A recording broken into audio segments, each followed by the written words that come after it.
और टॉपिक चलेगा absolute permittivity of medium. तो डाइलेक्ट्रिक कांस्टेंट पे वर्क चलेगा।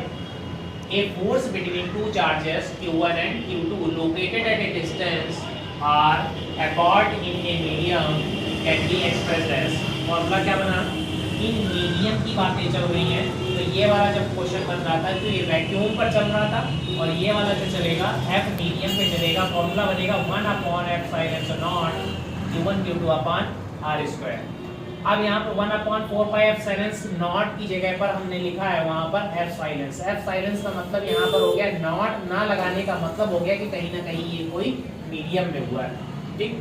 तो where epsilon is the absolute permittivity. तो ये भी आपको ध्यान रखना होगा कि एफ साइलेंस जो होता है वो एब्सोल्यूट परमिटिविटी होता है और एफ साइलेंस नॉट जो होता है वो absolute permittivity of free space होता है, जैसे यहाँ पर एब्सोल्यूट परमिटिविटी ऑफ मीडियम लिखा हुआ है।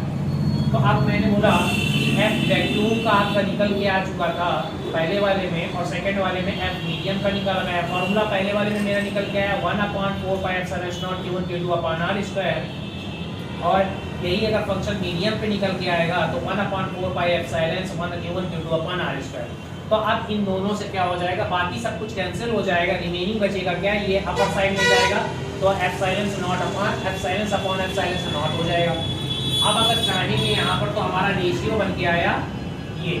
अब इस रेशियो को अगर अब ये ratio is denoted by ER। ER क्या हो जाएगा, मतलब एप्सिलॉन R क्या हो जाएगा, यहाँ पर रिलेटिव परमिटिविटी कहलाएगा। तो यहाँ पर ये वर्ड आएगा रिलेटिव। तो आपको क्वेश्चन ये भी हो सकता है कि relation between the epsilon naught और ER। So we can write ER equal to epsilon naught, ठीक। तो denoted by dielectric constant. So we can write ER equal to this.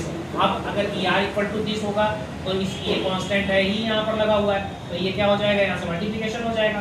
तो यहाँ पर क्या लिखा जाएगा, epsilon equal to K epsilon naught. और K की वैल्यू वहाँ पर क्या पढ़ाई थी 1/4πε0, ठीक है। तो ये पूरा अगर मीडियम के अकॉर्डिंग ओपन होके आएगा तो फॉर्मूला ये है।